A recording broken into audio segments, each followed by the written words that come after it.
Show onboard computer synchronization. Now entering the nexus of geekery and guy world.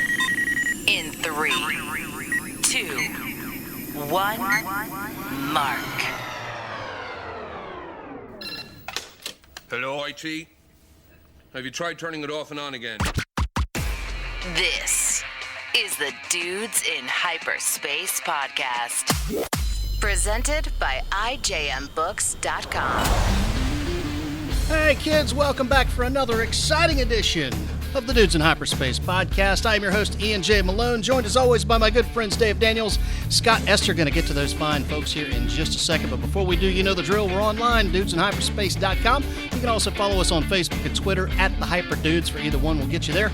And we also love to hear from you guys via email. That would be dudesinhyperspace@gmail.com. So lots of great stuff to get into.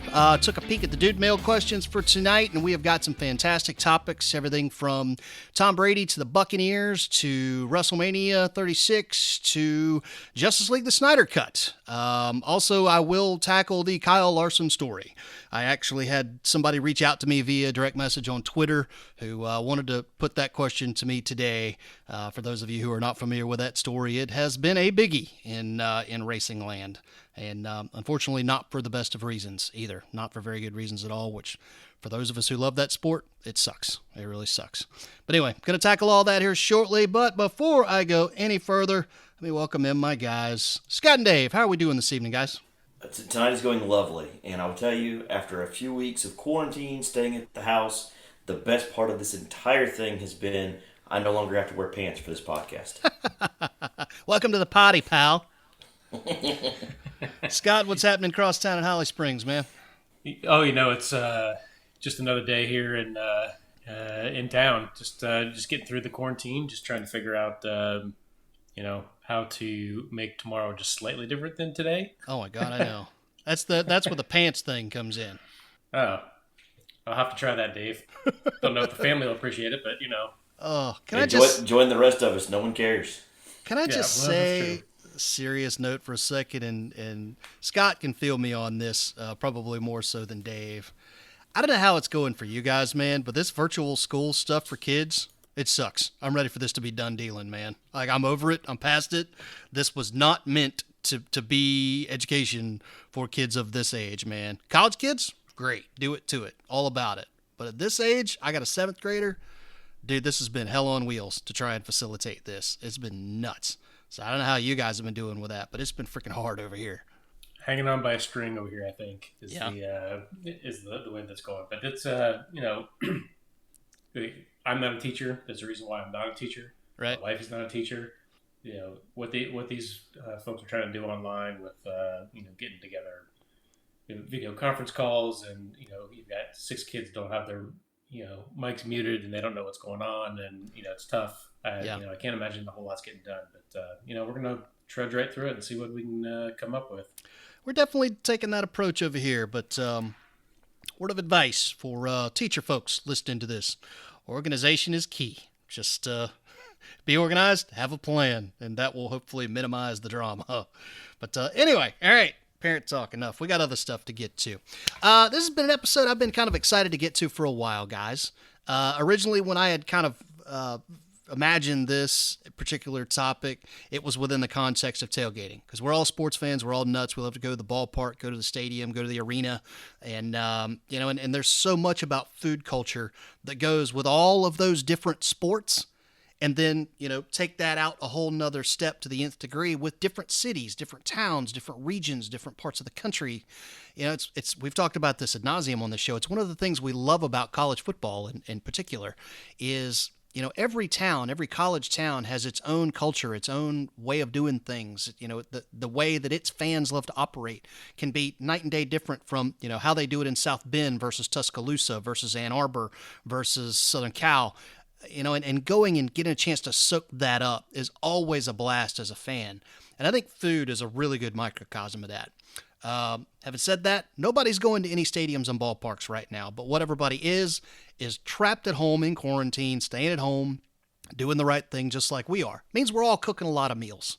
So I thought, you know what? Maybe it's time to dust off the food episode and give that a shot. Lord knows we love to talk about grilling and smoking and all that good stuff as it is. So I kind of thought that would be the way to go. So just kind of tip this thing off. Dave, I'll start with you, man. What are you cooking these days? So the big thing, we've been doing this since before all this started, but we were ordering those healthy meals that you can get online where they send you all the ingredients, they teach you how to cook it and go through. Get a couple of those per week because it's just easy. It takes you about 30, 40 minutes. I had one probably about 30 minutes ago. They're easy to make. They're usually really, really good flavor. There's a lot going to it. And actually, when you see how it's done, it teaches you kind of how to make those things and how to make different aspects of different meals that you can then incorporate in when you want to make your own deal. But when I'm making my own stuff, if I'm grabbing something going through, I'm a big griller, big smoker. I really enjoy putting something on the smoker in the morning. Let it go for 4 or 5 hours if you're doing pulled pork, whatever it happens to be, and just experiment with things. I've got this bottle of Greek seasoning that I use. It's just a dry rub Greek seasoning, and that's the Cavenders, right? In the red and the white container. Oh, that stuff's money. Yeah, oh yeah. And you can put it on anything. First thing I really tried them on to get something going was chicken wings. I put them on there, put a little olive oil, brushed it across, tossed them in the Greek seasoning ahead of time. You put them on, or you can even put them on, let the skin dry up just a little bit. Put some olive oil over the top of it to wet it down and let the seasoning stick to it, flip it on both sides, and when they're ready to go, it's a really, really different flavor, and when done right, it's really, really good. Scott, what are you guys doing over in the Esther house these days, man? What's your approach for food, feeding the masses?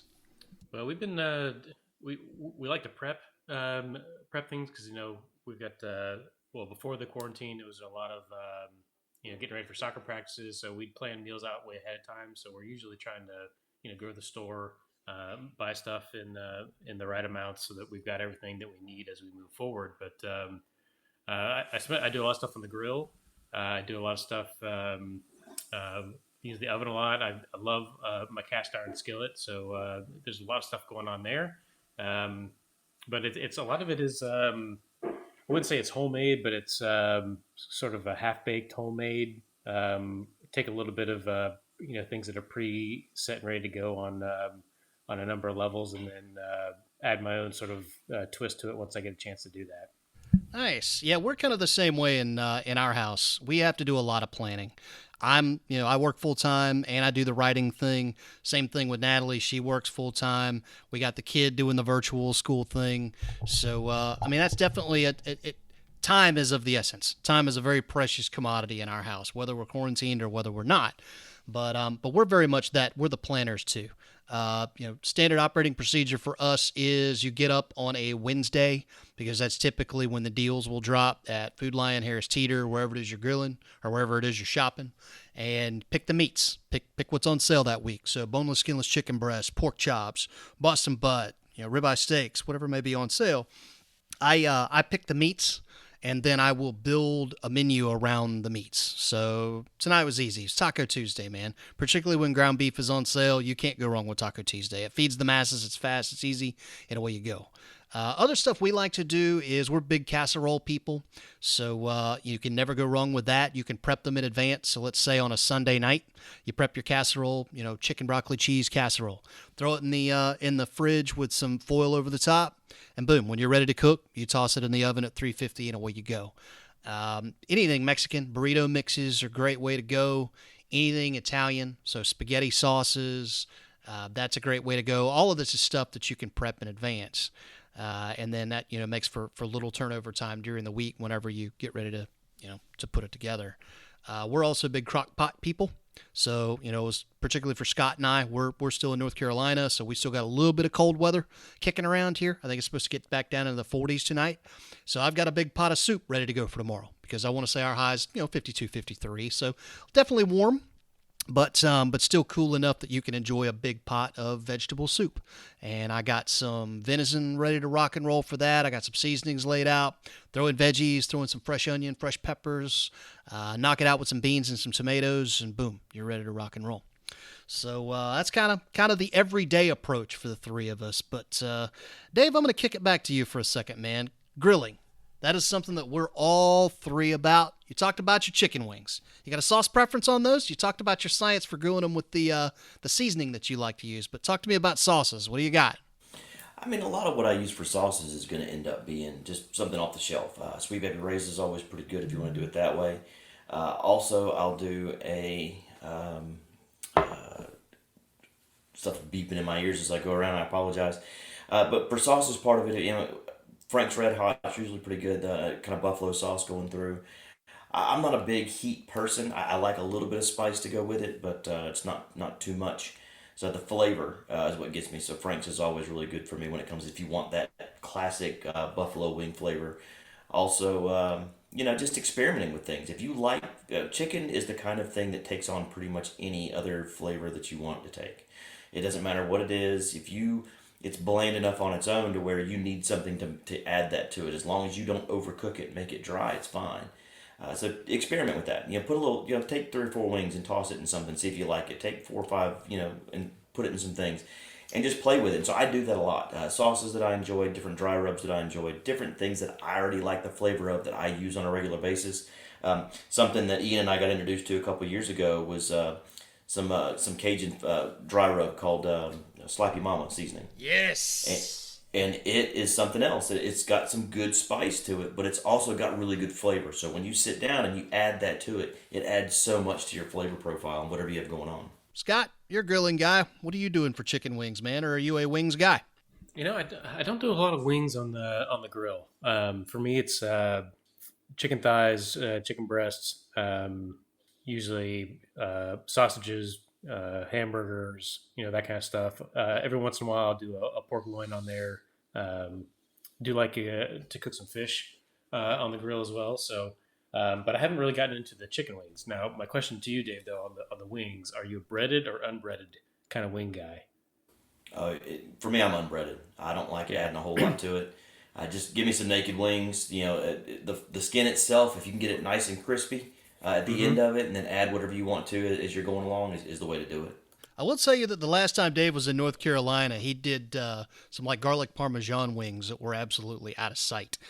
Dave, you were talking a second ago about the Slap Your Mama seasoning. If you really want to take it up a notch, and this is kind of my approach for wings. Ever since I tried this, now I'm kind of sad. Every time I can't cook them this way, I smoke mine. Hit them with a little olive oil, a little Slap Your Mama seasoning to get the bite, and then pop them on the smoker for, hour and a half, 2 hours, something like that. And then just pop them on the grill for a minute or two to crisp them up after you pull them out of the smoker. Absolutely out of sight. That's typically my go-to for a dry rub smoked wing. There's no sauce there. Between the flavor you're going to get off the smoke and then, what you're going to get out of the Slap Your Mama, that's more than enough flavor on a chicken wing. Now, having said that, if I'm not going to go the dry rub route, I don't put anything on them. I hit them with a little bit of olive oil. I put them on the smoker. Then I finish them on the grill, and then I dump them in the sauce. And my go-to, Dave hit it, man. I love some Sweet Baby Ray's. It's typically $1.50 a bottle, so it's a great buy. It's as down the middle for flavor as it gets for me. I don't like melt your face off heat in my buffalo sauce, but I don't like mild sauce. I do like something that's going to bite me back a little bit. And Sweet Baby Ray's seems to be right down the middle. I've played around with Frank's Red Hot. That's good stuff. It can get a little tingy, though. I've also played around with the Hooters sauce, which I think has a good flavor, but I find that I use most of the jar for a batch of wings because I like mine really sloppy. But another sauce that I would highly recommend to either one of you guys if you want to do something a little bit different, a little bit on the sweeter variety. Cattleman's makes a mustard-based sauce called Carolina Gold that is absolutely out of sight. It's good off the grill. It's good out of the fryer if you want to bread them and fry them, or it's fantastic paired with a smoke flavor coming off of a smoker. So I would definitely say try that out. I would definitely say I'm more of a mustard style barbecue sauce type guy. My wife, being from Memphis and spent a lot of time there, likes her barbecue sauce on the sweet side. So we try to keep a little bit of both in the house so that everyone is satisfied. My son seems to fall along the lines of the mustard route, but my daughter likes the other kind, the sweeter side of things. So we are a house divided when it comes to the BBQ sauce. I was going to say, now that you guys are in North Carolina, how's the vinegar going over? Like the straight up East Carolina vinegar barbecue sauce. How's that hitting? I might be the only one that likes that. Yeah. My tastes sort of run the gamut. I used to be an extremely picky eater when I was a lot younger, and now I'm willing to try a lot more, a lot of different things. So so for me, I really enjoy cooking. Whether it's out on the grill or just in the kitchen trying to come up with some stuff.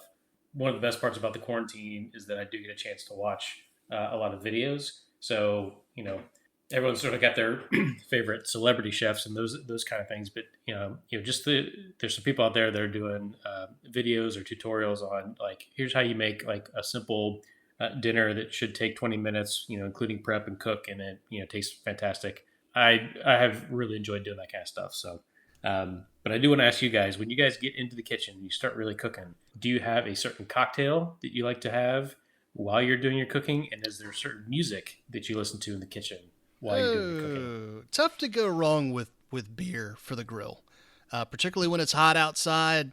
I like an ice cold, right off the ice beer for grill time.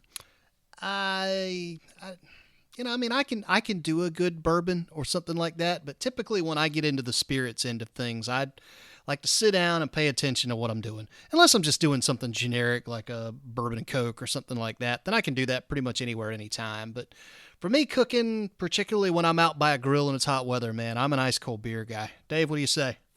First of all, let's help correct you on that. You enjoy beer flavored water. Oh, good Lord. Get out of here, beer salad. That Colorado beer flavored water just does things for you, sir. I get it. It's okay. Man likes what he likes, and I like the fact that I can catch mine on sale for $10.99 a 12-pack. Sometimes even less than that. I got a, I want to say Miller Lite was on sale last week for $8.99 for a 12 of bottles. That's money in the bank, man. Love it. Love it. Love it. Hey, so sad. But I like to try different stuff when at least give me a little bit of credit here, man. I will try different stuff when I go out. Like if we're in Florida and you guys take me to a new, microbrew or something there around town, I will sample the local stuff. All right. I like to walk into a place and be like, okay, you guys do things differently here. Talk to me about, give me your two most popular beers. I want to try those. But by the time the night's over, man, yeah, if I'm just sitting around, just give me a good old ice cold Miller Lite, man. I'm happy with that. Oh, I have seen the dirty looks that you get from bartenders when you walk into microbreweries and you're like, hey, man, you guys got any Busch Light in here? Well, I have been into a number of microbrews and I sampled their stuff and I thought, well, that just sucks. It's not any good. I don't, like when I was down, I guess it was last September for my sister's 40th, and we went over to Panama City for an overnighter and got some sandwiches at Willie's and all that. It's half the stuff I tried that day. And we tried stuff from Pensacola. We tried stuff from down around Tampa. And I'm good for one on just about all of them. Some of them I'm like, well, this just sucks. This is just, it's ridiculous. This is this is highfalutin. I don't know, man. I equate some of that stuff to like indie films that people just declare the greatest things ever that revolutionized cinema. And it's, an Asian dude taking a dump on a stage somewhere in front of a plant. But, somebody thinks that's art, wow. With subtitles. Put subtitles in it, everybody's happy. But I just don't, it doesn't work for me. Sometimes less is more and basic is basic, and I like it, and that's that. That may or may not make the final cut of this podcast. I'm just saying. I was just going to say, Ken Jeong has fallen off a little bit. But no, yeah, sometimes you end up with the human centipede. You're like, okay, never mind that. But yeah, every now and again you find that Kevin Smith that did Mallrats, and it's just something you want to enjoy for the rest of your life. You enjoy going through, and you'll go back to it every now and again. He's hit or miss too, but I digress. Oh, see, there you are. Are we going to get back to food? Are we going to talk about food, or are we going to bash on Ian's beer tastes? I was asked a simple question, sir. What do you like to drink out of a beverage when you're going to cook? And I said I like ice-cold American beer. Good old-school domestic American beer. It's just my brand. It's the way I roll. It's what I like. I stand by it. You can all kiss it. I'm good. Dave, sir, what does your highfalutin ass drink when you're cooking food? Typically beer. Thanks for that. Your Yingling. No, I will say Yingling has always sounded like something that you put an ointment on to me. Like, I hear Yingling, and I think, ew, it's like there's a burning that goes with that. Yes, but, drink your Yingling. That's what you got to do. Drink your Yingling, sir. Scratch a lot. So when I don't think we're lining up the sponsors for this podcast up to this point, fellas. Let's This podcast brought to you by, well, at least Ian's words, brought to you by crappy beer. That's right. When- IJMBooks.com. Character chart sci-fi with a shot of rock and roll. Boom, boom, boom, boom, boom with the sponsor drop. Yeah, I've read a couple of those. You also left Anyway. 5-star reviews, which are much appreciated, sir. I have indeed, yes, sir. So typically, if I'm on the grill, I may have a beer with it to go along. I typically don't, when I'm in the kitchen itself, don't drink a whole lot, just because for the same reason. I'm involved in what's going on. You know, there's usually when I'm in there, there's something I'm chopping or there's cutting or something going on to get through. But you know, like right now, I'm drinking a whiskey straight with some ice. You know, just that's pretty much my drink of choice. I will say the one exception that I would throw out there, and jokes aside, if it's summertime, then occasionally I have been known to drink a margarita out by the grill, or maybe a rum and coke or something like that in the name of it's summertime. Sometimes you do want something a little bit different. Scott, what are you gonna say? Yeah, I was gonna say it sort of depends on what I'm cooking and the weather outside and everything else. So if I've got any kind of Mexican dish happening in there, I usually like to have a margarita at some point. And it's not, I don't break the blender out. It's just tequila, a little bit of lime juice, and some simple syrup, and away we go. Oh yeah. So it's make it quick and easy. Otherwise, bourbon on the rocks. Big fan of that. Grilling, it's hard to argue with a cold beer, but I like something with a little bit of a hoppy flavor. So usually some sort of IPA is on the menu in the Esther household. Cannot do the IPA. But I won't get off on that. Tastes like pine sol. All right, so smoking. Let's get back down to smoking. All right. Dave, you're a big smoking guy. What is your go-to for smoking? You a pulled pork guy, brisket guy? You smoke a turkey, smoke a chicken? What's your go-to when you want to smoke something on a given sunny Saturday? Typically, it's going to be a little bit of pork. Something, whether it be I've done ribs, just whatever I can get a hold of. Pork butt, just if I want to do pulled pork. It just depends. But then what's on sale, what looks good when you actually see what's in the what's in the package itself. So I've done a few pork butts. I did turkey not too long ago. I did the first turkey breast I've ever smoked back in Thanksgiving, and I can tell you when I got done with it, it was the better of the two. I fried one and I smoked one, and it was definitely the better of the two. But same deal, you just got to find yourself a really good, for the pork butt, I've been doing a really big brine. I think I did an apple juice brine the last time, where you just you can look anywhere on the internet. There's a couple different times you can try. I'm always of the opinion that when it comes to that kind of stuff, there are people that know way more than me that have tried things that I hadn't even thought of. So let's see what they want to do with it. The apple juice brine that I did was really, really, really good. It soaks in. I let it sit overnight. There's I think you put the apple juice in it, and there's a couple different other ingredients you add to the brine itself. Let it sit and soak. Throw it on the smoker and let it go through, and it really adds a lot to it. I would also suggest on that kind of stuff that you don't put the water at the bottom, so that way you get a nice, good, even bark all the way around that part of it, and it's really good. We actually posted the recipe for your apple juice brine to the Facebook and Twitter feeds. So, peoples, go back and find that. It's definitely worth your time. I'm very much a less is more guy when it comes to the brines.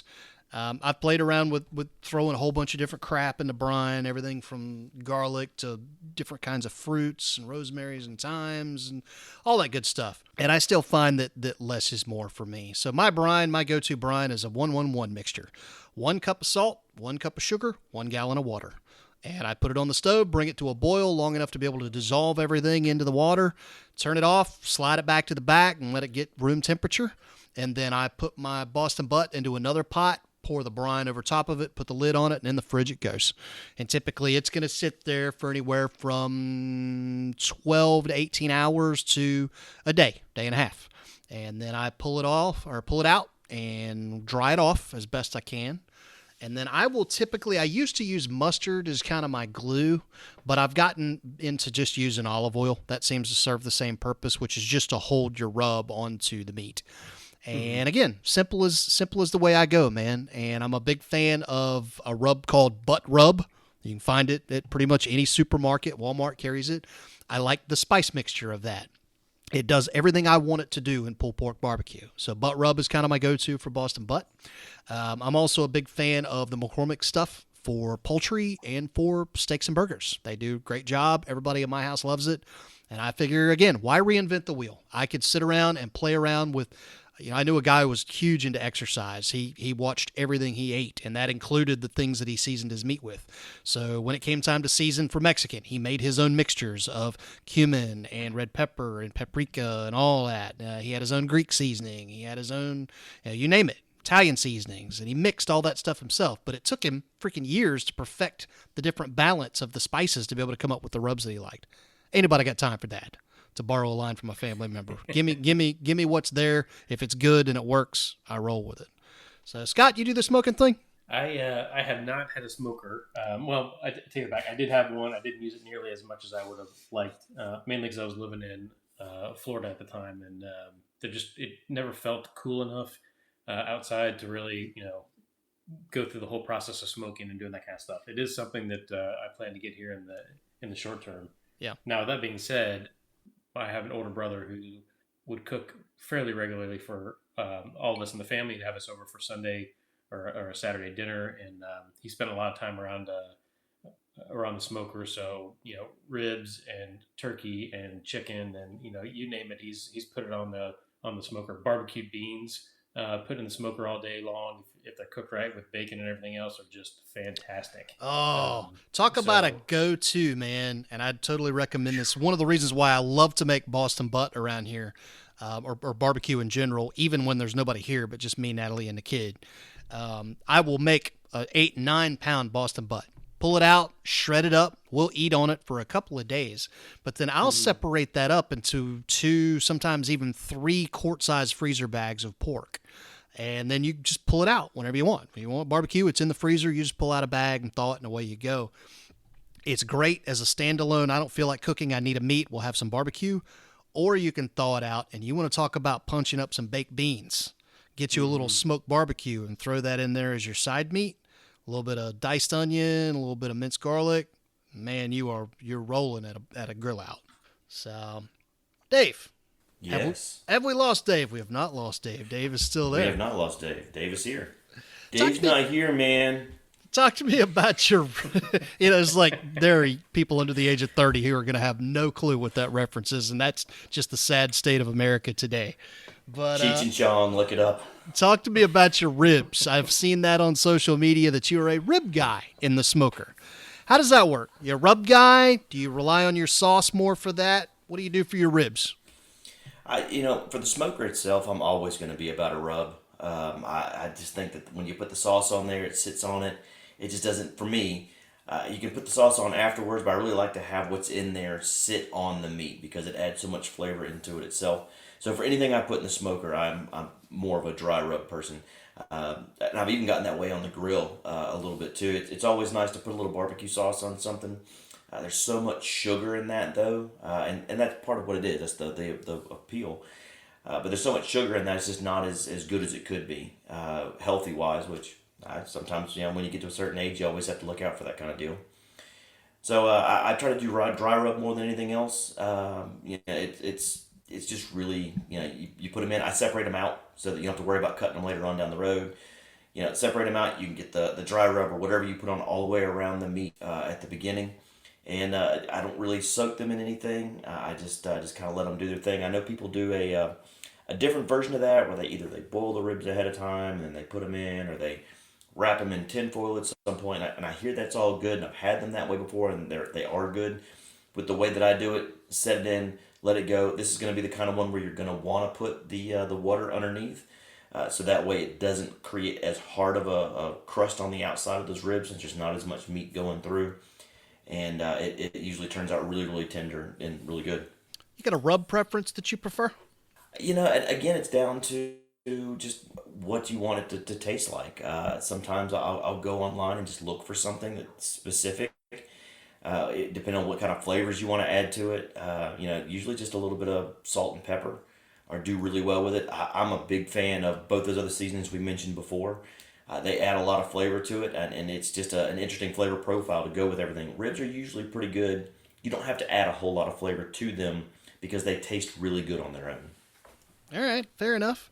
All right, well, let's shift gears for a second. And Dave, I'm hoping you're going to be able to weigh in on this, being down there in sunny Florida, where it's summertime 10 months out of the year. Cold weather food. Scott, what have you been doing in the way of chilly weather food? You've been up here long enough to be through your first snowfall, so got a little dusting of that earlier on this year. So cold weather food. What's happening in the Esther house with that these days? I think for us, it's more of I like to make a good chili. So rock on.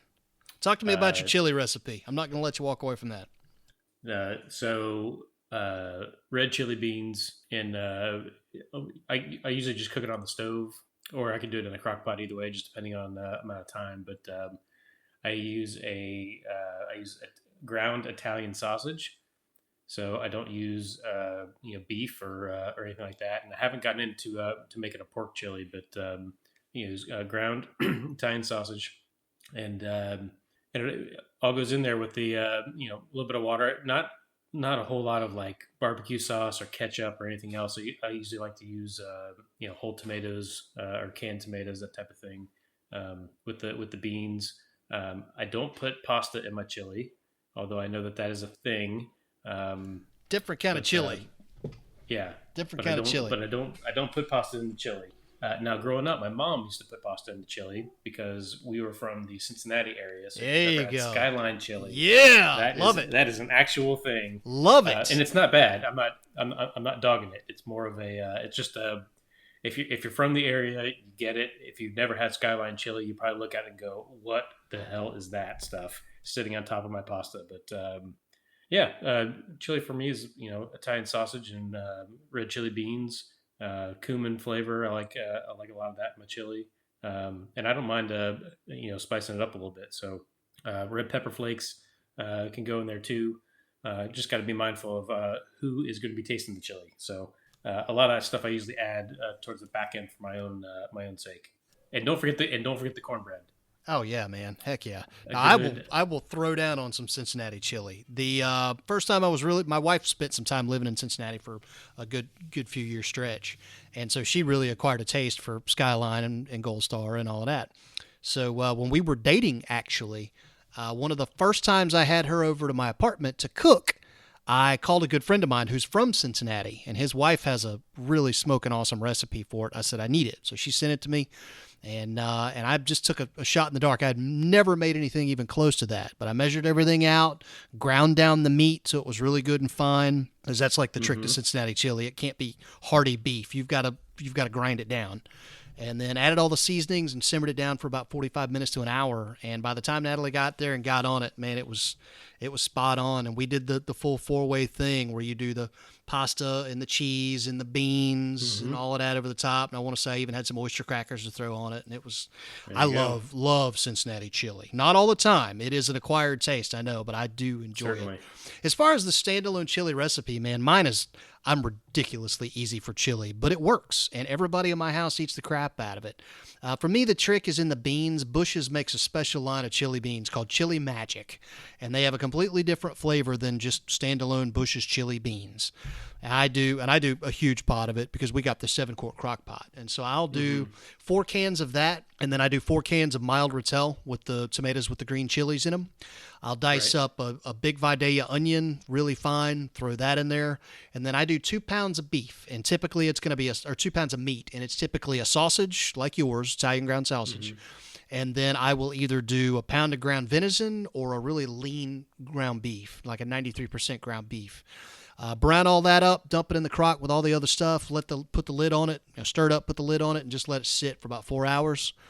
And man, it is fitting to eat, as we say in the South. It never goes awry here. It gets eaten, it freezes really well, and it's just all in all, great. It's a staple in our household when the weather gets cold. Dave, cold weather food, man, what are you doing? Chilies, soups, stews, what's your preference? Oh, it's definitely going to be chili. And I like to experiment a little bit with that too. The last one that I made, and you and I have talked about this a couple of times, there is a local place that's just outside of Tallahassee. It's Johnson's Meats, and they do their own sausage, and they do different flavors with their sausage. Picked up a pound of brown sugar sausage that they made, still encased, brought it home, split that open, put the sausage out, browned it, let it sit in the juice, the fat that's already in there, and just added all the ingredients on top of that. Once you add the ingredients on top of it, just go through and chili beans and everything else you want to go in with it, your onions and everything else. Again, it's up to you. I do use the Rotells, the mild, like you mentioned. And what you ended up with at the very end of this was something that when you first started to eat it had kind of a sweet flavor to it, a little bit of that. And at the end of it had a nice heat to add to it too, for your tomatoes with the Rotell, and it turned out really, really, really good. I give you a quick tip for both of you guys if you want to kind of do 2 meals in one. And Scott, you'll appreciate this because you're a family man like me, so you're always looking to plan meals and meals ahead. A lot of times what we'll like to do, and I actually have to credit my mother-in-law for this tip because I had never even considered this, but I will plan a pork roast or like a beef roast one night for dinner, pot roast essentially, and I'll do that in the crock pot, and I fill it up with water. So the pot roast is completely submerged in the water. Cook that down all day. Put in your seasonings, your onion, potatoes, carrots, all the stuff you do for pot roast. Cook that down all day and then have your pot roast dinner. Pull everything out, but leave the broth. And whenever you pull your pot roast out, it's going to cook a ton of fat off of that into your broth. Pull your pot roast out, set it aside, slice it up, do what you got to do, get all your potatoes and everything out of there. And then dump a bunch of ice into the hot pot roast broth, the pot roast bowl.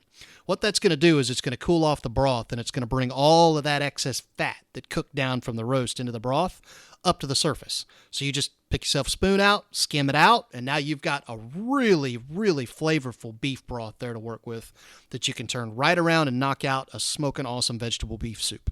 So dump in just some frozen vegetables. I typically spruce it up with some fresh poblano peppers if I've got it, a little bit of onion, a little bit of celery, a little bit of green pepper, maybe some red pepper. Throw that in there, and then pound or two of beef, just depending on how big of a pot you want to make. Salt and pepper to taste, and you're done dealing. Mm-hmm. You might need to throw in a little bit more water to fill it out, but using the beef broth left over from your pot roast as your base, man, it takes vegetable beef soup to a whole different level. And it makes for less cleanup after you're done with your pot roast because you're just going to turn right around and use that same pot all over again. So, helpful stuff. Nice. Speaking of what you have around, and Dave, you mentioned that you head out to see a butcher every now and again.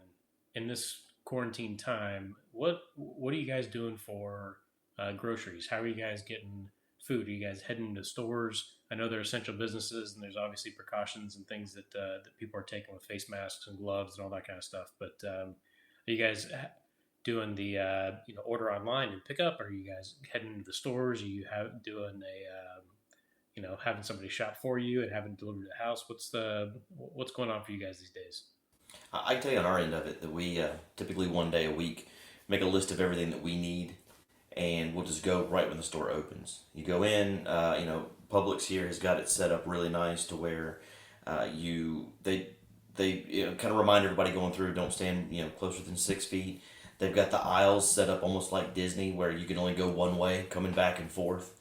You can't go both ways on it, so that way people don't end up next to each other, kind of back to back as they're looking for different products. So it's that's been really nice. And if you get there first thing in the morning, the only thing we have not been able to find, and that's just been pretty much everywhere, has been hand sanitizer or hand wipes themselves at Publix anyway. Yeah, we're same thing. We do a fair amount of grocery shopping online. I've got to give the nod to Food Lion, and I don't know if this is a Food Lion thing or an Instacart thing, but they text me when they start the shop, and I get a text every time they refund or replace something. So between the notes that you can add in the digital shop dashboard and the texting, I'm kind of brought up to speed along the way with everything that's happening with my order. So that's a huge thing. They will text me, for example, and say, out of 93% ground beef, we have 80% or we have ground turkey and ground chicken. And I'll text them back and say, I can do fine with ground turkey. Give me that. Or I can do fine with the 80% and I'll drain it. Stuff like that. We're out of, we have no poblano peppers. I ended up with, I don't remember what they gave me this time around. We were out of poblanos, but they refunded and, gave me the option for something else. So I'm able to kind of coach them through the shopping process to get the vast majority of what I need. And then, and then if we need to run in, like we had to make an emergency run the other day because we needed just one or two odds and ends, toothpaste and such. Sure. And we go get that and just run in and run out and you're done.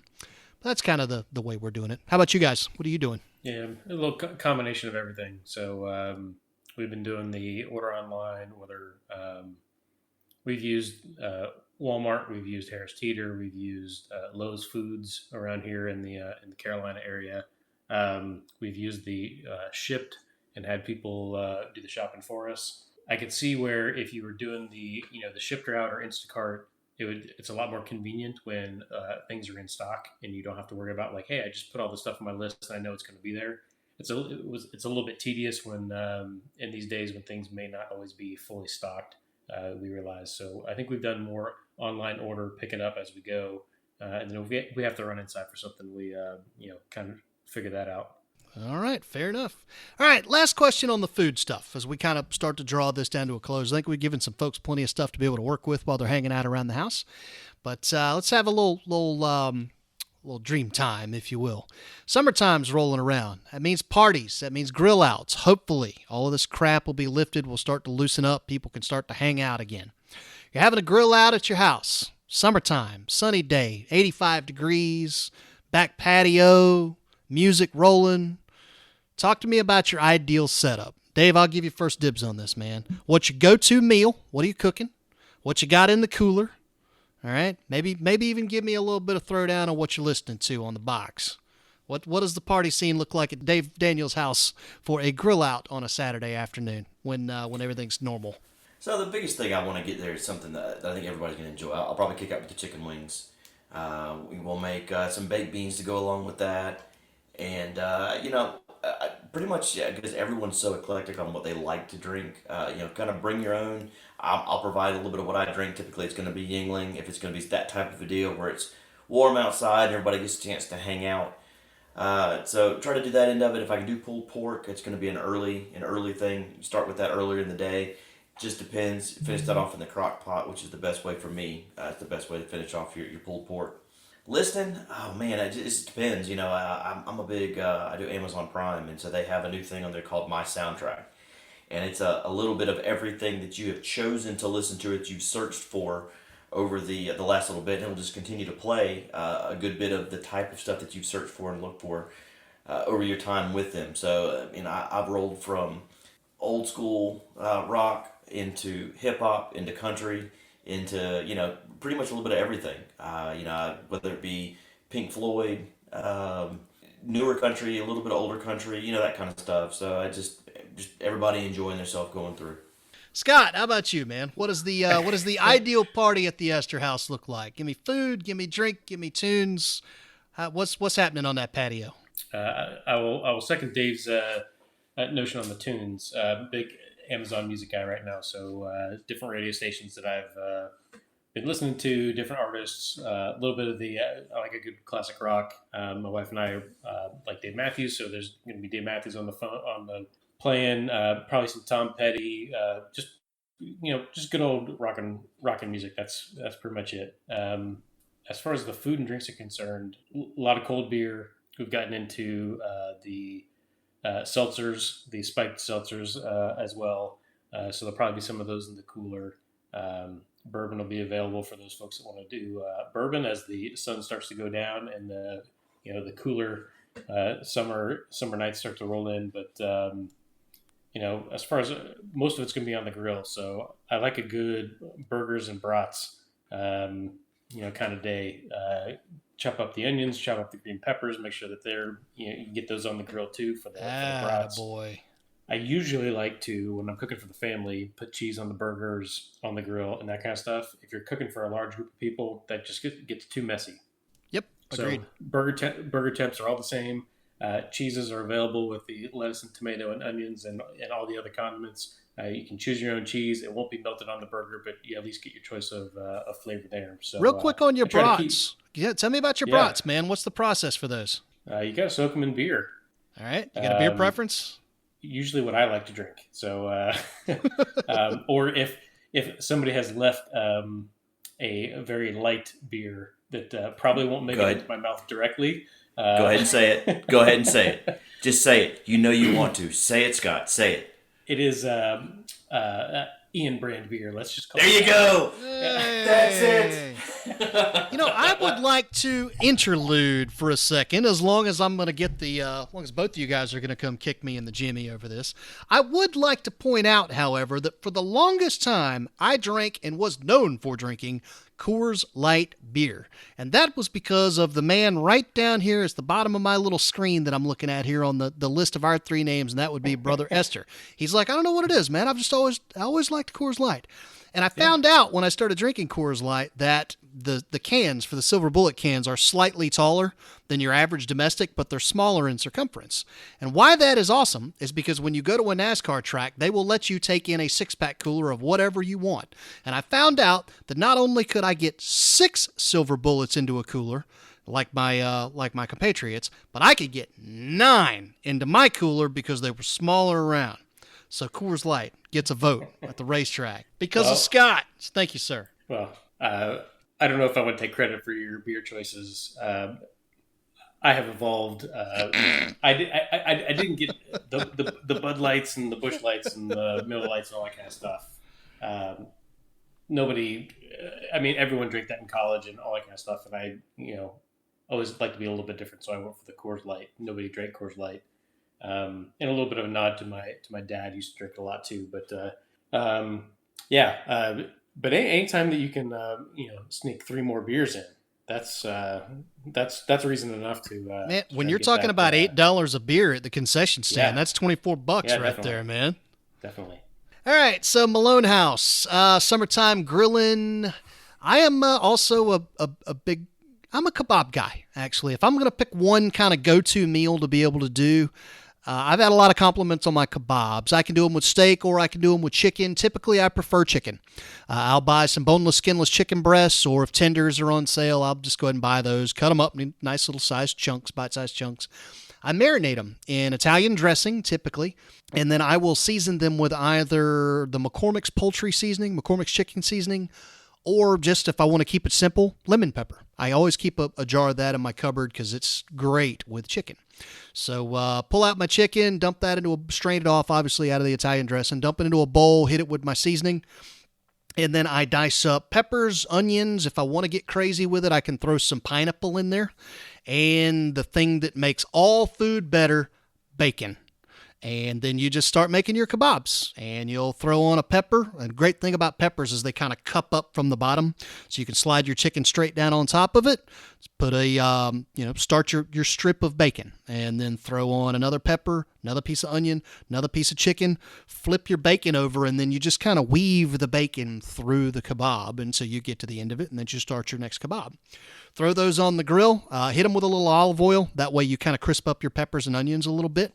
Throw them on the grill, cook it until the bacon is done, pull it off, and then you have your choice. You can either serve it as the kebabs, or sometimes I'll just take all of the kebabs, shove all of the contents off into one giant community bowl, and throw a big salad server bowl in there, and people just scoop and go. And treat it almost like a succotash type of a deal where it's just meat and vegetables in a bowl, and boom. Baked beans are always a good go-to. When you want to keep it simple, nothing wrong with a big bag of wavy potato chips, or I'm a big kettle chip guy. I like the crunch. Homemade mac and cheese in the crock pot is also another good way to go. We've got and I want to say it was Dave was responsible for giving us this for the wedding registry years ago. We have what we call Mega Crock, and that is a giant crock pot with 3 different crock pots on it, and each one of them have their own burner. So I may have vegetables going in one, maybe a queso dip in another, and then my beans going in another one. So just whatever we got going on. So by the time you lay all of that out on the table, typically it's a nice spread. It's colorful. It's hearty. A lot of times it's not bad for you when you start talking about all of the chicken. So that's that. Beer, I'm again, Miller Lite, Coors Light. Typically, it's Miller Lite for me of late, so I'll throw a bunch of that in the cooler on ice, and then I'll buy something else if I'm providing, and that'll typically be a Dos Equis or maybe a Corona or a Modelo. The Mexican beers are typically really popular with a lot of the folks around here, so we'll go with that. Tunes, I got an Eric Church Pandora station that I'm really happy with. It's pretty well been curated out with not only Eric Church and some of the modern country that I like, but also Waylon Jennings, Johnny Cash, some of that, but also spruced in there some Eagles, some Tom Petty, some Leonard Skinner, some Almonds, Doobie Brothers, Crosby, Stills, Nash, lot of the classic stuff that I grew up with, all kind of sprinkled into one channel. So that's kind of my go-to for that. So anyway, folks, we hope you've enjoyed this little portion of our show. A lot of folks are, again, tied up right now, hanging out at the house. You got nothing but time to just sit around and figure out what you want to do with menus and, well, just what you're going to do to burn time. So hopefully you got some tips from us here that maybe you can kind of take away and have some fun with some things, man. Cooking it's supposed to be fun. And I hate that I waited so late in life to figure that out, that it's just fun to get into a kitchen and throw pots and pans around and experiment and do different stuff. Thankfully, I married a woman who loves to do the same things. And so that's a lot of the times, particularly when we're kidless, that's a Saturday pastime for us, man, is you get up and hang out and enjoy your coffee and just take your time through the morning. Then by 11 o'clock, you're in the kitchen and you turn on some tunes, maybe even, crack a bottle of wine or something like that and throw some stuff around and make some vittles. So, all right, well, that will take us down to the wire, and let's roll into some dude mail. So here we go. You've got mail. Okay, first question comes to us from Rashad, who says, fellas, how in the holy name of Leroy Selman do you go an entire episode without bringing up Tom Brady to the Bucs? I'm going to need you to opine on that here and now. Thanks for taking my dude mail, and stay safe. I naturally have thoughts on that as a Bucs fan. Scott, you just moved here from St. Petersburg. What say you? You're an old school Bucky. Yeah, this is kind of crazy. So in the same sort of time frame that they released their new/old jerseys, I think they're trying to win right now with this Tom Brady move. So you look at the receiver core that they have. The defense is starting to emerge. They've got a lot of young guys. I even heard some rumors about them wanting to move up in the draft to get some protection on the offensive line. And this is definitely has all the makings of a win now move, and which is something we haven't seen out of the Bucs in quite some time. Oh yeah, no doubt. So it's a strange world. Reading the reports, Tom seems to be happy in Tampa Bay. He's already making charitable donations and doing this kind of stuff. I think he's less thrilled about the boaters hanging out in his backyard in the Bay, but to get to catch a glimpse. But that just sort of comes with the territory, especially when you're living at Derek Jeter's old $800 million mansion or wherever he paid for that place down there. So it'll be interesting to see. There's a good possibility that training camps and things get pushed back. The age is a factor for Tom Brady. Let's not make any bones about it. He's going on, well, was it 43 or 42 or something like that? He'll be 43 when the season starts. Yep. Yeah. So 43, this might give him some extra time to recover and get ready for the season to start if the training camps and things get pushed back or we miss a week or two. Because it doesn't look like there's going to be any movement from the NFL side. They're going to follow all the other guidelines that are going on. Nothing's going to start up until everybody can start up. So we'll see how it goes. It's just nice and refreshing to see that the Blazers went out and made a move for a win now mentality versus let's just sort of hang around and see what happens. Especially in a division with you've got all the stuff that's going on with Cam Newton here in Carolina. The Saints have always, put a good product on the field here lately, but Drew Brees is getting up there in age. It's a winnable division right now, I think. And I like them stepping out and making a go of it. So here's the big question. All right. General Manager Esther, do you throw away a 26-year-old Jameis Winston who just threw for 5,000 yards, led the league, has had Pro Bowl seasons? Granted, went 30 for 30 last year, 30 picks. That's a lot. I would put forth the argument that there was a whole lot behind those 30 interceptions. I don't think that was going to happen again in 2020. But tough to make an argument to not get rid of him when you're talking about a guy named Tom Brady, age 42 or not. He's Tom freaking Brady. It would seem that is a no-brainer. But still, is a Super Bowl a must for this, or is this a colossal waste of time if you don't win a Super Bowl with Tom Brady? Honestly, I think it just depends on how they draft. If they are able to find a coachable quarterback in the draft who can spend some time around Tom Brady and learn how to be a winner, which is something that Jameis never really had, which was anyone to follow a leader to follow. He was, sort of dubbed in college, he was the leader in the locker room, and everyone, would run through a brick wall for him. And now he got to the NFL and never had anyone sort of take him off to the side and say, "This is how you become a professional athlete. This is how you become a professional quarterback in the NFL." So I think if the Bucs are smart and they figure out when they can take a guy that they want from a quarterback perspective, Bruce Arians going to good offensive mind. He might be able to find a quarterback in this draft that can sit behind Brady for a year, learn a ton, and go from there. But I don't know that the Bucs not making it to the Super Bowl in the next this year or in the next 2 years. I think that's a huge part of their plan. Dave, what say you? Tom Brady to Tampa Bay. You're a Dolphins fan, so you get to play Switzerland on this. What's your take on this deal? As a Dolphins fan, good riddance to bad rubbish. I was going to say, he's not Switzerland on this one. He is Switzerland at all. You are correct, sir. So as a non-Bucs fan, what do you think about this deal for Tampa Bay and Tom Brady? We know that the AFC East is now wide open, which is something you haven't been able to say for 20 years. That's a given. But for Tom Brady and the Buccaneers, just sticking with that, is this a smart play? I don't think it is. I think that they are giving up their future. They had put so much into Jameis at this point, and he did throw for 5,000 yards. He did throw for 30 interceptions and 30 touchdowns, but he's progressing, and that's what you need someone to do. And especially when you've had so many head coaches and so many offensive coordinators going through, you've got to give, no matter who it is, you have to give them the stability. The reason why Tom Brady did so well in New England is they had that stability. It was the same system all the way through. It didn't matter who the offensive coordinator was. It didn't matter they always had Belichick. They always had the same stuff. They had the same culture going through. They weren't switching as often as people switch underwear, which is what's happened in a lot of places around the league, including my Dolphins. Part of the big issue, you look at what happened with Tannehill. Tannehill had the same problems in Miami.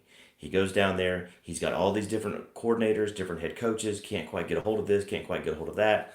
Made the mistakes that you're going to see a young quarterback make when they have that inconsistency. He is able to go up with a system that he's been a little more familiar with, goes up to Tennessee, and is able to do something up there with it. So I think that with everything else that Tampa had going on, it's great to be able to look at it and say, hey, we've got Tom Brady over here. Yay, that's great. But have they fixed the other problems that made Tampa what they were? Brady's not going to be out there blocking for himself. Brady's not going to be out there catching the ball. Brady's not going to be on defense. So it didn't fix all the other problems that Tampa has, which you still need to do. But when you get someone like Brady, it's because you need that one missing piece like Denver did to try and get back to the playoffs, get back to the Super Bowl when they picked up Peyton Manning, and they were able to just plug and play and go through. Yeah, I mean, I definitely see parallels between this Tampa Bay team and that Denver team. And I'm glad that you hit on that because that's exactly where I was going. Denver knew we have a lights-out defense. We don't need Peyton Manning to come in here and be Peyton Manning of old. We need Peyton Manning to be the leader, the sheriff, as it were, and to teach these guys how to do what they need to do on offense and let the defense carry the day. And, for one season, they got the old Peyton Manning. The first year they went to the Super Bowl with him under center, the only reason they got there was because of him. I want to say he put up over 4,000 yards that year and went to the Pro Bowl, coming off of massive neck surgery. So, I don't know, man. We've seen this story play out time and time and time again over the years in football, whether it's Joe Montana to the Chiefs, or whether it's Warren Moon to Minnesota, or Randall Cunningham to Minnesota, or Jim McMahon to freaking Minnesota. We have seen Brett Favre to the New York Jets, and then Minnesota. Since what's the common thread here? Yeah, really, I know, right? But going back to the old days, Joe Namath went and played for who did Joe Namath play for before he retired? Was it L.A., something like that? Yeah, I think it was the Rams. Yeah, so you had him go out. I want to say Johnny Yu went out and played for the Raiders or somebody before he retired. So, we've seen this play out time and time again. And I can't think of, I want to say Manning is the only one that comes to mind where they got it over the top. Because I'm sorry, I get that, Brady brings stability to the locker room. And listen, he's going to lead that offense, as Scott pointed out, in a way that Jameis never did. He will also not make nearly the errors that Jameis did. He's also not going to be able to make some of the plays that Jameis did last year. And I know I get, hammered for being a Florida State homer, and there's something to do with that. I was also in Tallahassee during all of the Jameis stuff. I was very close to that case for a whole lot of different reasons. And I mean, it's just, I've always gotten stuck with the title of Jameis apologist when it comes to his career on the field. I mean, speaking just as a football fan, I can tell you, 30 interceptions is a lot. But everybody says, we threw 30 interceptions. How do you do that with all that talent around him? None of that talent was on the field for most of the year. All right, by the time you got to the end of the season, Evans was not there. Godwin was not there. O.J. Howard, who's quickly circling the drain as a bust, was not there. Cameron Brate was not there. You're starting second stringers, third stringers across your offensive line because they're not there. You never had a running back. You're trotting Peyton, average-ass Barbara Payton out there. Ronald Jones from USC has been a bust. He's not doing anything. So what does that translate to? 2nd and 12, 3rd and 15, 3rd and 9, 3rd and 18. Well, what do you think your quarterback is going to do in those scenarios? He's going to drop back and he's going to gun it. I mean, that makes it very, very easy to tear apart an offense and make them one-dimensional, and the quarterback often pays the price for that. Now, did Jameis make his fair share of mistakes? Absolutely. But a lot of he was not going to throw 30 interceptions in year 2 in Bruce Arians' offense. So, again, I mean, I get the argument. It's Tom freaking Brady. How do you say no to that? There's definitely a case to be made. But for me, if you don't win a Super Bowl on this, it was a waste of time. I don't want to go to the NFC title game. We would have done that with Jameis, I'm pretty sure. You would have made the playoffs with Jameis, particularly now that they're going to expand that with 17 games and all that. You would have gone back to the playoffs with Jameis Winston under center, and he's 26 years old, not 42, 43. So for my money, I hope this pans out. I do. I've been a Bucs fan for decades and decades. I got the old helmet over here with Bucko Bruce on it to prove it. But if you don't win a Super Bowl, this was all just a waste of time and money. So thanks for the new old uniforms, and we'll look forward to the next guy that they draft, and hopefully he can do it. But in the meantime, I will be very interested to see where Jameis lands and what becomes of his career, because he is going to get another shot somewhere. One last question, kind of as an as-if or an aside type of deal, and Scott, you actually touched on this a second ago. Cam Newton, is he going anywhere? Dave, if you want to take lead on that. Cam Newton, where's he going, man? You and I talked a little bit about this not too long ago. He'll end up someplace, but it's going to be after the draft. Everyone wants to see what plays out, who's going where. All these teams that are in the top 5 to 10 that need a quarterback right now, are they able to get the quarterback they want? Did someone try to get up there and snake them out of something so they had to end up going and doing something else?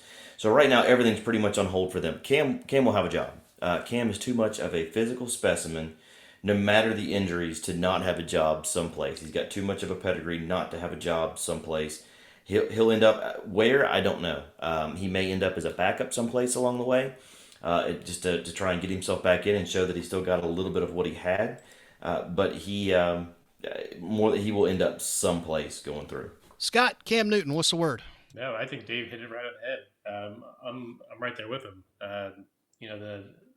He was the first sort of run pass quarterback that came out of college, and so I think there's going to be some teams out there that look at what's in the draft and say, all right, can we make this guy in the draft the next Cam Newton, and do we bring Cam Newton in to teach him how to do that once we get him? So I think people are going to wait and see. I think it's probably a good thing for Cam to have some choices versus just sort of being stuck going to the one place that will take him. Who knows? But I do think it's everything's sort of on hold until the draft runs through. It's interesting that you guys kind of bring this up about Cam possibly playing the backup somewhere. And by all rights, that's probably what he's going to have to do. When you look around the league, there are not a whole lot of starting jobs out there to be had. You look at New England, who's now rolling with Jared Stidham, who apparently they're really high on, and Brian Old Man Hoyer, and then you're looking at the LA Chargers. So, who should freaking be the San Diego Chargers, but I digress. I definitely take Dave's point all the way about we got to see what happens with the draft, and we'll see where everybody lands from there. Jameis will get a job.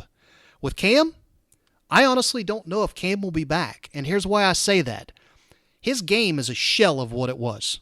All right, Cam Newton, let's face it, was never an elite passing quarterback. He was a good passing quarterback. He was most of the time an above average passing quarterback. But it was his ability to hammer the ball, his physicality as a runner, that made him just the freak of nature that he was there for a number of years. Listen, it's not gone, but it's not what it was. All right. You look at the hip injury, the foot injury. He can't play that brand of football anymore. And if you're going to ask him to stand on his skills as a passing quarterback, I just don't know how effective he's going to be. I think he's a very middle-of-the-road quarterback at that point. Couple that with his attitude. You really see Cam Newton being that guy who's going to sit on the sideline and hold a clipboard and support some kid who's out there on the starting lineup? I mean, do you honestly see Cam Newton as being that guy? And I think that's going to pop into the heads of a lot of general managers and a lot of coaches. Do I want that guy? You know, the guy who wouldn't jump on a fumble for his teammates in the Super Bowl, or who sat there in the press conference afterwards and hung a towel over his head and cried like a little girl. As you can see, I don't have a whole lot of love for Cam Newton. I think throwing a laptop out a window in Gainesville is probably the smartest decision he ever did. But anyway, I digress. I don't know that Cam Newton will be back in the NFL. We'll have to wait and see. Naturally, he's a guy you would love to have as a backup and a mentor for somebody. But I just don't know that it's in Cam Newton's DNA to be able to play that role. We'll just have to wait and see. All right, rolling on to next question from Jeremy. I figured we'd have a lot of good discussion on that one. Jeremy says, hey dudes, saw where the Justice League, the Snyder Cut was trending again last weekend, mostly in part from Michael Rosenbaum's comments about that project. What say you guys? Is that something you'd be interested to see, or do you even care? Either of you guys know what this guy's talking about? I do, but I wanted to give you the first crack at it. You guys know, you familiar with the Snyder Cut? Do you know what that is? Zack Snyder did all sorts of other storyline and different things going through before he finally got removed from that film, didn't he? Yeah. So basically, DC brought Zack Snyder in to be the I'm blanking on his name. Guy over Marvel. I should punch my own face that I can't remember the guy's name. Kevin Feige, thank you. Yes, they brought him in to shepherd the DC extended universe as it was going to be. And it was going to start with Man of Steel, and then it was going to roll into Batman versus Superman, which was going to lead into a 2-part Justice League film. And then you would bring in Wonder Woman, Aquaman, The Flash. You were going to spin them all out into their own franchises from the Justice League being your tentpole. Well, Man of Steel got a mixed bag. A lot of people didn't like it. And then Batman v Superman got an even more mixed bag. It made money, but most people hated it in terms of reviews. And by the time you got to BVS, DC was really, really like, we don't know if we want to commit to this guy's vision for, 3, 4, 5 more films. Like what he's got laid out here, we're not seeing the returns we had hoped to and the response that we had hoped to from these films. So they were very on the fence about moving forward. And I was kind of in that crowd. I liked Man of Steel okay. I was not a huge fan of BVS. I hated the Jesse Eisenberg casting as Lex Luthor. I thought it was stupid when they announced it. I said, I'll give it a chance. I'll watch the movie. I watched the movie, and he was still the Zombieland kid. He was still the geek from Social Network. All right. He was a horrible, horrible Lex Luthor. That was a horrible cast.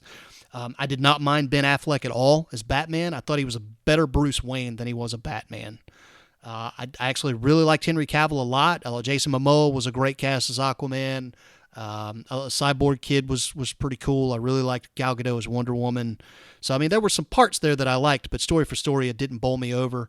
I thought they absolutely wasted Doomsday again, which apparently Warner Brothers is really keen to do for Superman. When all else fails, let's just kill Superman. So by the time you get to all that, in the end of that, they don't know where they want to go. Well, this guy experiences a really, really horrible family tragedy, and he has to step away from the project. And DC used that as their excuse to say, you know what, you go handle you. You go handle the family. We're going to turn Justice League over to Joss Whedon, who made a great killing with the first Avengers movie, and he's going to take it from here. Well, that was their cue to completely gut the entire Snyder vision for what Justice League was going to be, and they gave it to Whedon and said, make what you can out of it. And basically what you got at the end of the day was this Frankenstein's monster of a picture that looked sometimes like Zack Snyder with Joss Whedon jokes. And they reshot like 70% of the film. And it tanked. Everybody thought it sucked. It lost money. And they've been floundering to try and figure out what they were going to do with DC Comics on film ever since. So bringing all that back to the question, legend has it that the original Snyder Cut of Justice League is out there in a vault somewhere, and fans have been clamoring like crazy to let this thing out because they want to see what that was supposed to be, because it was going to be drastically different. Snyder himself has hinted all over the internet that he has it, and that if Warner Brothers will let him, they can let it out, and it trends about once a month, release the Snyder Cut, and da-da-da-da-da-da-da-da. So let me kind of broaden this to make it a little bit more of a question that I think you guys can both sink your teeth into. What do you think about it when these movies come out and they're mediocre to suckage in the theaters, and then they try and rein you in with a DVD release or a Blu-ray release or whatever with extra features and more footage and deleted scenes and director commentaries? Rise of Skywalker is a great example of this. Hey, read all the books and then our crappy movie makes sense. I don't have time to read all the books. At the end of the day, you need to make a movie and make it count, and you failed. So that's kind of my take, and this very much falls in that wheelhouse. So Dave, what say you? Can these types of projects be salvaged, whether it's Rise of Skywalker, reading all the external stuff, or whether it's, the DC Snyder Cut, Justice League, what could have been? Do you care about any of that crap, or have they already blown it with you? Well, I think that, and for some parts of this, you're talking about apples and oranges. You're talking about a completely different storytelling of the story when it comes to the Snyder portion of this. They should really be happy that it's getting any type of play whatsoever, that anybody cares about anything having to do with this movie this long after it actually came out. That's part of the reason why I think that they're still trying to let it play out, because it's building up anticipation. It gives them something that they have not had in pretty much anything they've done. Other than Wonder Woman. It's about the only thing anyone's really watching right now that's like, yeah, I really want to get involved with that. Aquaman did well for them and was actually a lot of fun. It's like a goofy Flash Gordon type of a deal, but it made them a good bit of money. They are moving forward with the Aquaman franchise, so you did get that. But even so, the majority of what they have done has not been well received. So the fact that anybody's still talking about this movie for any reason is a good thing. They can't hurt anything by putting it out. I mean, they may end up losing a little more money, but you know that people are going to jump on this the more that they can build. So you can't make it any worse than what it is, other than the fact that you can step back out and go, okay, I think we made a mistake. We should have done it this way. Or, hey, what could have been had this family emergency not happened, kind of deal. And just kind of let it go through. As for the other parts of it, I get the integration of everything going through. It's always been, with some of the Star Wars stuff, it's always been that you could enhance what you're viewing by reading the books. You get a little bit more of an inside joke or an inside story that when you see it on the screen, it's going to mean a little more than the person that's sitting next to you that hasn't read it, because they just haven't read it. They still get what's going on, but they don't get the inside joke. It's like you're part of the inside circle, almost, kind of a thing. So to me, it's apples and oranges. I don't have a problem with. They should probably go ahead and put that out just so they can maybe make some of their money back, do a little bit more with it. For the Star Wars portion of it and that whole storytelling part of it, I think they've gone a bit too far. They're trying to find a way to interweave everything and make sure the entire story is going through, and that's just not what this society is set up for anymore. For those of us that wake up in the morning and we grab our phones and we read McNews because we want to see what little bit of headlines pop through, that's not what people are into anymore. They don't want to take the time to sit down and do all that. So if you want to meet your masses where they are, you're going to have to tell it on that screen. Even if you have their attention for 2.5 hours, we've seen that sometimes longer play movies do well as long as you can keep everything captivated.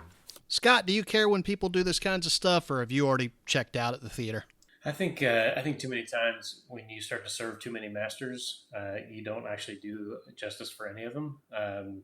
So, if you're trying to placate the fanboys who, pick up every last little morsel of what of the storytelling that you do across every medium, and they're totally involved in it, you're never going to make them happy with a 2.5 hour movie that that doesn't get into the nitty gritty. On the other side of it, you've got the casual fans, and you can't make them happy either if you start loading in all the backstory and everything else into these other mediums in the books and the special cuts and the interviews and the comics. So I think what Marvel did was they had a story, they had a plan from start to finish, and they did I would say a fairly good job of integrating everything, regardless of what people wanted, because they actually didn't know that they wanted they wanted that kind of stuff until Marvel did it. I think everyone else is taking a look at them and saying, boy, we've got to be just as good as them, and they've fallen short on that. To me, it's they're trying to serve too many people and make everybody happy, and you're going to end up making nobody happy because you're just going to miss on all the marks. Fair enough. All right, next question comes from Jenna. Hey, fellas, thanks. Blah, blah, blah, I lost my place here. Jenna. Okay, thanks, fellas, for the recommendations for quarantine watches last time, especially Bosch on Amazon Prime. Thanks, Dave. Great show. My question is this. What are your significant others watching in order to pass the time while in quarantine? Thanks for taking my dude mail and stay safe. Let's see here. Natalie is a huge fan of The Marvelous Mrs. Maisel.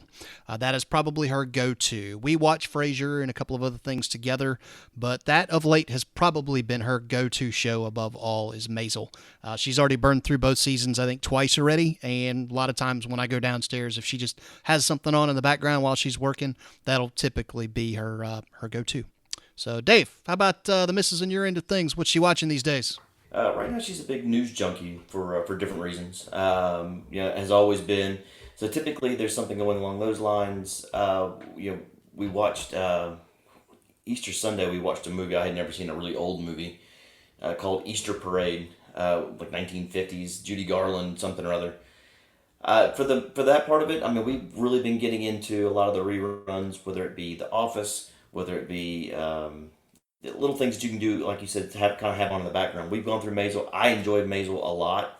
It obviously, I don't think was Ian's cup of tea from our conversations previously, but I enjoyed it. I didn't mind it. It just didn't. I didn't hardy har all the way to the bank like a lot of you guys did. But it was cool. I mean, it definitely had some moments that were nice. Yeah, I mean, it's a cute little show. It's very fast paced. The dialogue's very fast paced. I enjoy that kind of that smart humor that comes along with that. A little bit of whatever you can get a hold of. Bosch, I mean, I'll say it again. I mean, obviously Jenna enjoyed it. It's a really, really good show. I've actually been watching Community here lately. I had never watched it before and found out that the creator of Community is the same guy that did or has been doing Rick and Morty, which is another show that I enjoy. And so I wanted to get involved with that. And the humor's about the same. It's not quite as I won't say raunchy, but not quite as bad as Rick and Morty can be.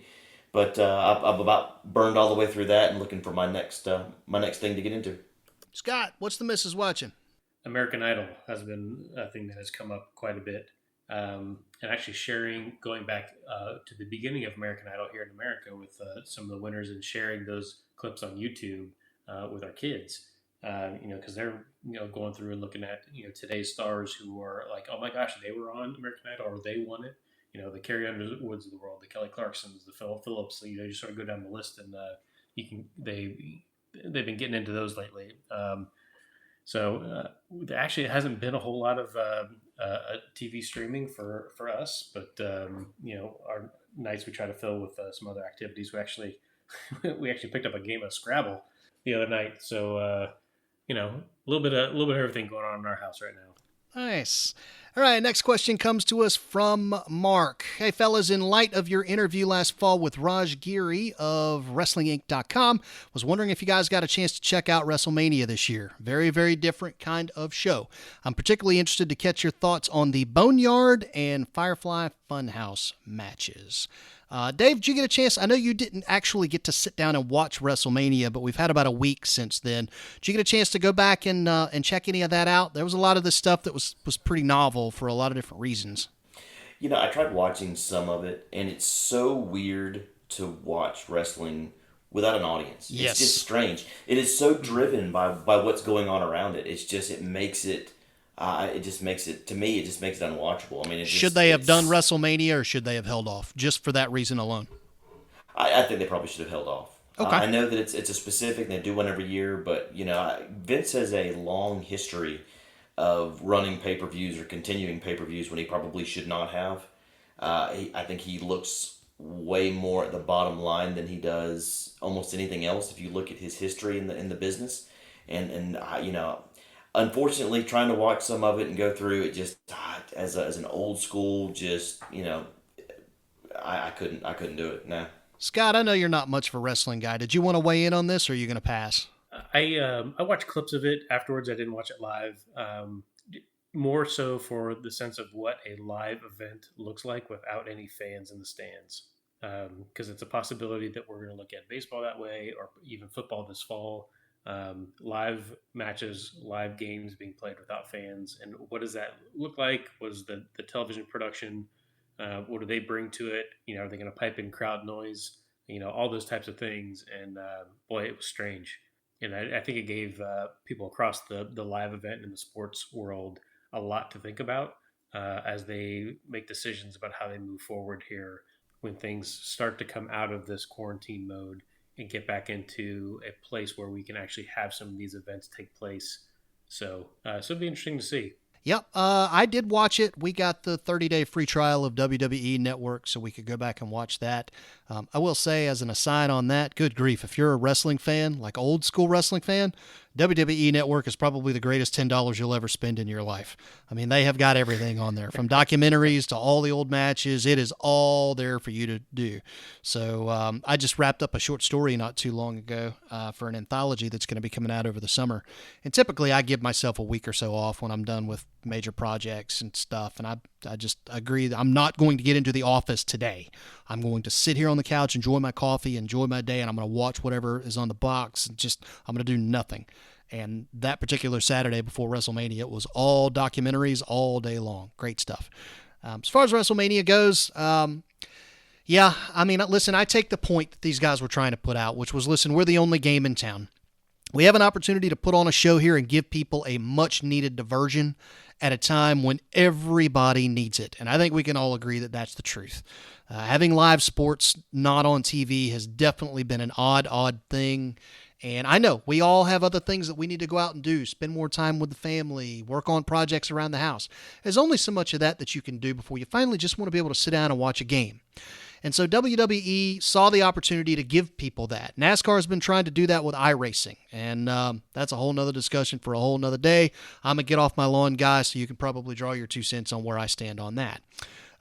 But for this, I get what they were trying to do. And yes, it was very, very, very strange to see no crowd. And if they ever have the opportunity, if they're ever faced with this again, and there's any way they can do something other than that, they should never do this again if there's a way around it. Having said that, there was no way around it. If you were going to hold WrestleMania, this was what it was going to look like, and they saw an opportunity to take a show to the table and give people 2 hours of time to be able to enjoy themselves. I thought the matches were pretty solid. The Boneyard match was very different, very cool. A lot of people liked it. For me, it was just like, well, I mean, I'm watching people run around on a set and beat the crap out of each other. I'm going to plug in a John Wick movie. So I wasn't as blown away by the Boneyard match as a lot of people were. The Firefly Funhouse match, that was just freaking weird Nightmare on Elm Street, something with Bray Wyatt and John Cena. It was just strange. I want to say Titus O'Neil was the announcer when they came out of that segment, and he just stood there and looked clueless at the camera and said, I don't have any idea what I just saw. And that was the gist. That's what they were going for. A lot of people loved it. They thought it was exactly what this type of show needed. I just kind of went, nah, it didn't really do a whole lot for me. I mean, arguably the best match of WrestleMania was the Charlotte Flair match. Dude, that girl's a tribute to her father. I mean, she's flat bad to the bone. She has got skills. She's got ring skills. She's got mic skills. I mean, she was superb to watch. So Charlotte Flair, God, I'm a fan. Good on you. All right, last question. This is the one I prefaced at the top of the show. And if you guys want to weigh in on this, then you can. Big story in NASCAR. This one came to us through the DMs on my personal Twitter account because I retweet a lot of this stuff. Kyle Larson. For those who don't know, he was arguably the free agent of the offseason. This guy's looking to make 8 figures next year with a driver's contract. He was tapped to drive to be the replacement for somebody's big-time ride next year, whether it was the 48 car driven by Jimmy Johnson, 7-time champion, maybe the 14 currently being occupied by Clint Boyer, formerly of NASCAR champion Tony Stewart. He could also be heading to Stewart-Haas in another ride. This guy was going to be driving elite-level equipment for front-line money next year. He's a straight-up wheel man. He's 27 years old. All right, looks good in front of a camera. This kid's a bona fide superstar. Racing in an iRacing event, virtual race, for those who don't know what iRacing racing is. The other night, and thought it would be cute to drop the N-word at over the radio to one of his friends. I think he was just horsing around. I never got clarity on that, but that's just not a word you throw around. Don't care if it's horsing around or not. That's probably one you just go ahead and dismiss from your vocabulary. Problem is, he wasn't on just his private channel to his buddies. He was on the global channel to everybody who was watching that race on Twitch. So over 1 million people heard that go out live. And you can hear the responses from some of the other competitors on the radio the minute it hits the mic when his crew chief or whatever you call it says, yeah, buddy, that everybody just heard that. I mean, you could hear a pin drop, save for the sounds of the little virtual cars driving around on the track. So fast forward 24 hours, NASCAR suspended him indefinitely, and he has been fired by his race team. This has cost him millions of dollars. He may race again in NASCAR one day, but this is the problem in motorsports. You can do stupid things in stick and ball sports and be redeemed and come back for a second chance purely on skills. In racing, and I don't care if it's NASCAR, IndyCar, Formula One, whatever, when sponsors want nothing to do with you, you have no job. And it doesn't matter how good you are. Chip Ganassi, the guy who owned his race team, had two choices. I can either stay loyal to this kid who I've brought up since he was a teenager and who I have a great relationship with and forgive him for an egregious mistake, or I can let my business go bankrupt because McDonald's, Chevrolet, Credit One, all of the major sponsors who keep me in business have all already pulled their checks and said, not again until he's gone. That's how racing works. That is what this kid just sacrificed for that. So, the sport-sized view on this is, it's cataclysmic. NASCAR has worked so hard to try and get rid of the redneck racist Southerner image that really followed them for a lot of years. I mean, listen, rebel flags in NASCAR, that's a part of their history. They can't get around that. But you know what? It's the same case for the Southeastern Conference in college football. And we watch them on ESPN and ABC every Saturday, and it never comes up. NASCAR has been fighting for the right to be able to take that same approach, to try and get beyond that and let people know that our sport is for everybody. And you can see that progress on pit road. Lots of minorities, people who are former athletes who are now pit crew members, carrying big giant tires and jack stands. Their front office, they have tons of women who are, big-time high-level executives in the NASCAR ranks. So they've made a lot of progress. They've also founded the NASCAR Drive for Diversity program, which is to bring, females and minority drivers into the sport. That is where Kyle Larson came from. He's half Japanese. His grandparents were in an internment camp in World War II. So that was another thing that was just another element of this that made it very weird, is the fact that he came from the Drive to Diversity. He's a Japanese kid. He's the only Japanese driver of Japanese descent to ever win a major race at the Cup level in NASCAR. And he's the one at the center of this firestorm. So it sucks for NASCAR because, this throws away all of that progress that they've worked so hard to build because this kid makes one stupid mistake. From the team standpoint, again, they did what they had to do. It was either go bankrupt or keep the kid around. He got fired. So now he'll get to sit at home and watch all this happen, win it if they go back racing this year. Me personally, what is my stance on that? Because that is what Troy asked me in the direct message. What are my thoughts on that? I hate it for the sport of NASCAR. I want this sport to succeed. It's my next favorite sport to college football. I love sitting down on a Sunday. It's my wife and I's favorite thing to do on a Sunday afternoon. We build our weekend schedule around that. If I've got writing to do, if she's got homework to do because she's a college student right now online at Western Carolina, we try and stack our Saturdays and early Sunday mornings if need be to be able to accommodate watching a race on Sunday afternoons because we both enjoy it so much. So NASCAR is very near and dear to us, and I hate the fact that they are going to now take yet another black eye over this because this kid couldn't keep his mouth shut on the radio. He's already issued an apology. You can go watch that if you want. It's online. It doesn't do any good. As far as me personally from the fan standpoint, I'll be honest with you. I really don't care that this kid is gone. There's a lot of people who feel like this is a huge loss of a talent. And it is. He's definitely a wheelman. But me personally, I've never been a big Kyle Larson fan. He is a kid who comes from California, who was raised up on dirt racing. He makes no bones about it that is his passion. And NASCAR is really more or less just a payday for him. He does this to make money so that he can go do the stuff that he really wants to do. And he's always kind of carried that attitude with him. And for diehard fans of NASCAR like me, I don't want to hear that. And I get it, there's a lot of people who listen to this podcast who aren't race fans, but I'll liken it to something that you do know, and that's comic book movies. How much does it piss us off when people like Hugo Weaving, who go out and make millions from movies like Captain America: The First Avenger, and then get on mic with a reporter and say, these are the stupidest movies ever. I don't know why people like these pieces of crap, but it's whatever. They make a lot of money, and they pay me handsomely to do this so that I can then go make movies that actually matter. How many times have we heard that from people, and how much does it piss us off? Because those movies do matter to us, and we do love those stories, and they are important to us. And it pisses us off. That's kind of how I feel about Kyle Larson. I didn't want to see him in the 48. I didn't even want to see him in the 14. I mean, great. Go race the 42 and be happy, and that's cool. But those are premier rides you're talking about. And frankly, I just assume see them be driven by people who really appreciate the opportunity that they have to drive those cars, a la a Hugh Jackman. A guy who's theatrically trained, makes no bones about the fact that he loves making those types of kind of more of an art house type of film. He loves being on stage, dance, theater, that sort of stuff, but yet is eternally grateful for all of the opportunities that the role of Wolverine/Logan gave to him. That's the guy I want to drive that car. So anyway, that's pretty well my take on the Kyle Larson story from the macro angle, looking at it from all of the impact that this is now going to have on the sport. It throws away all of the goodwill that they've had over the last few weeks with iRacing, headway that they've made with younger fans on account of all of that. This is all now thrown down the toilet because of that. So I think that's really a tragedy. As for the loss of a talent in the sport, we'll move on. There'll be other good drivers. Got to be smarter than that. Don't care. No context. Under no circumstances, no context is that word in particular acceptable. Just don't care. Got to be smarter than that.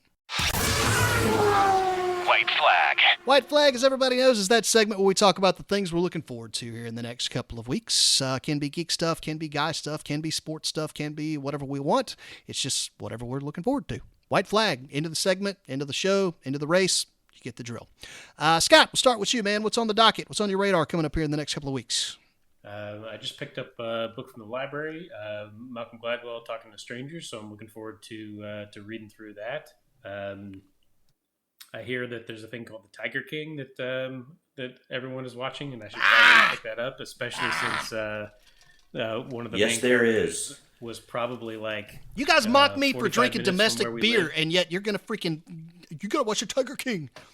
Gotta watch the Tiger King. Hey, I will give you that the Tiger King is probably the Busch Light of Netflix, but I only did it once, sir. I don't keep making that mistake.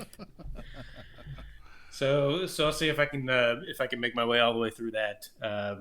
It's the first 2 or 3 episodes that I saw. I don't know how they're going to top it, but I guess I'll watch it and find out.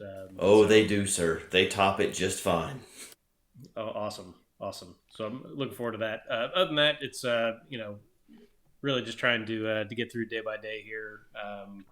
I've seen a few classic games pop up for teams that I like, whether it's classic Rays baseball or Florida State football or Buccaneers football, that kind of stuff. But not a whole lot. I'm just looking forward to the return of normal, I guess. Amen to that. Dave, what you got going on the next couple of weeks? A lot of staying in the house. Yeah, I hear you. It is unfortunate, but there has been a lot of staying in the house going on in my future. So, I'm looking forward to being able to get a lot of projects done that I have not been able to get done because either you get home and the couple of days you have off, you just don't want to do it. I've already been able to go out and pressure wash the back deck. I've been able to organize the garage to the point where we can actually get 2 cars into our 2-car garage, which I know is a novel idea for most people. Little things like that that I've been just trying to busy myself with and find things to do. Hang the pictures that I finally have been saying I was going to hang for a while. That's been it. I'll intersperse that with little TV shows or something that I find either on Netflix or, as things come out and go through. I think there's another season of Bosch that's coming up here pretty soon. But right now I'm just enjoying not having to put on pants on a regular basis. There you go. Fair enough. I am looking forward to the season finale of Better Call Saul. Saul's been a great year this year. For those people who were ready for him to cease being Jimmy Goodman and cease being Jimmy McGill and start being Saul Goodman, this is pretty much the season where that happened. And it's been a wild ride to watch. There's been some great episodes with Mike and with Fring. It has finally become the show that I think everybody wanted to see coming out of Breaking Bad. So getting ready to wrap up the penultimate season next week. So very excited about that.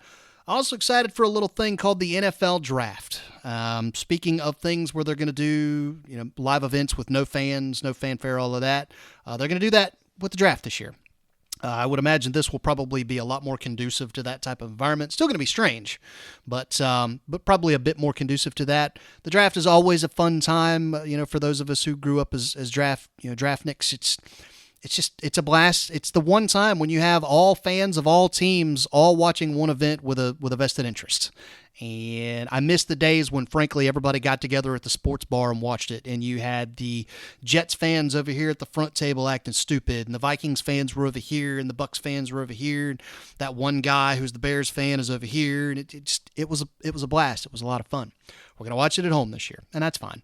Lots of good storylines heading into the NFL draft this year. Dave's Miami Dolphins, I think, have the potential to really make things interesting. They are loaded with draft picks, which means they can stand down and fill a whole bunch of needs, one of which will clearly be quarterback at some point, or they can move up. They are one of the few teams in the league that have the capital to be able to say, we're going to go up and get to a 2, or heaven forbid, Joe Burrow at 1. I don't think Cincinnati's going to drop that pick, but we'll have to see. All that's on the board. So going to be a lot of fun to sit back and watch the NFL draft. All right, so with that said, I think that is going to bring us on down to close things out. Thank you again, as always, to my good friends Dave Daniels, Scott, Esther, for tagging along on this show. I know we ran a little bit long this time, but we figured cooking tips, those are all kinds of useful. So have fun with your quarantine life. Hopefully all of that is coming to a close in the next few weeks or so. Just got to waiting out and see. In the meantime, feel free to go check us out online at dudesinhyperspace.com. We're also on social media at The Hyper Dudes. You can email the show at dudesinhyperspace@gmail.com, and we love those reviews. 5 stars, good comments, all that happy stuff. It helps shoot us up through the rankings and really helps the show out a lot. So please feel free to go there and do that. Until next time, I'm me and Jay Malone saying you guys take it easy, stay safe, and wash those hands. We'll see you next time. See ya. See ya. See ya.